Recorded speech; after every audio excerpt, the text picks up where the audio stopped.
আসসালামু আলাইকুম। দেশ উপবাস থেকে যারা আমার এই ভিডিওটি দেখছেন তাদেরকে অসংখ্য ধন্যবাদ। ছাদ ঢালাইয়ের পূর্বে যে বিষয়গুলি চেক করবেন, যারা নতুন বাড়ি বানাবেন ভাবছেন, তারা এই ভিডিওটি দেখলে মোটামুটি একটি ধারণা হবে।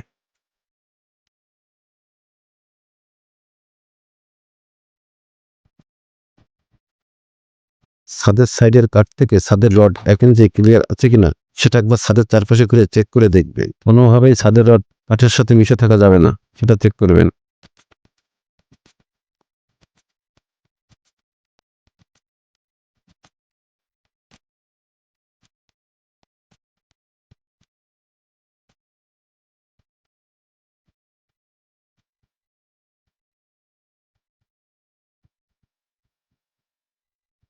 সিঁড়ির ধাপের কাঠগুলো ঠিকঠাক মারা হয়েছে কিনা সেটা একবার চেক করবেন।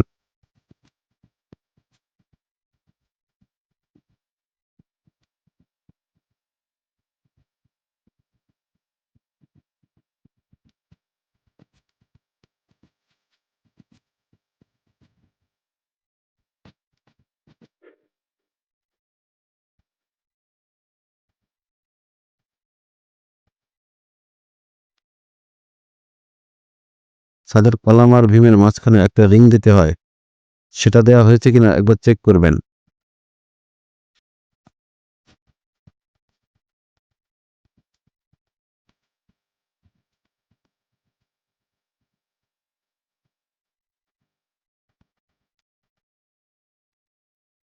ছাদের কলামের কোনো রড যদি র্যাপিং দেয়া লাগে, সেটা দেওয়া হয়েছে কিনা একবার চেক করবেন।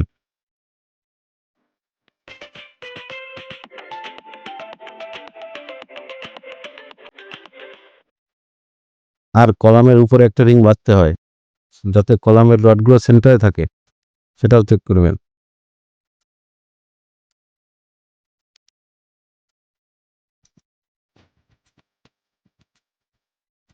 ছাদের রডের গ্যাপ ঠিক আছে কিনা ড্রয়িং অনুযায়ী একবার চেক করে দেখবেন।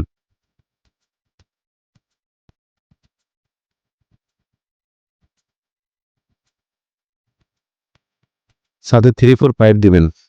1 ইঞ্চি পাইপ প্রয়োজন না হলে দিবেন না। 3-4 পাইপ দিলে কি হয়, ছাদের 2 জলির মাঝখান থেকে পাইপটি ইজিলি দেওয়া যায়।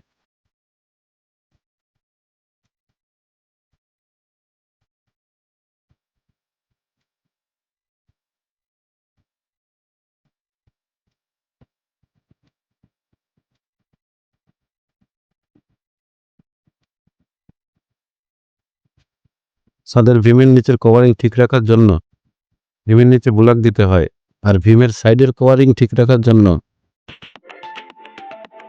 তার দিয়ে টানা দিতে হবে। সেটা দেওয়া হয়েছে কিনা একবার চেক করবেন।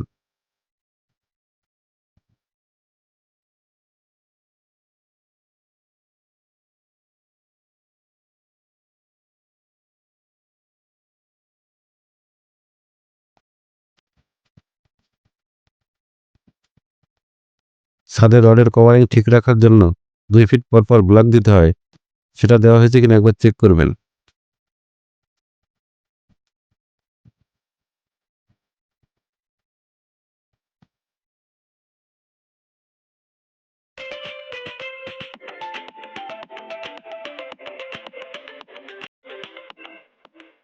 সাধারণত একটা রুমের 4 ভাগের 1 ভাগ ক্রেন টানতে হয়।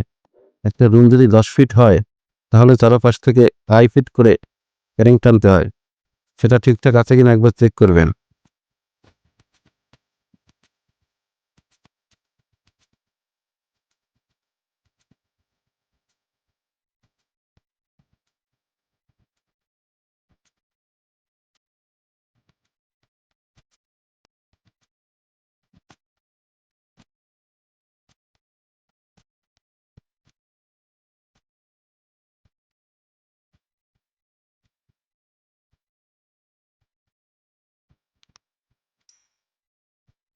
ছাদের নিচে 3 ফিট পর পর একটা বাঁশ দিতে হয়।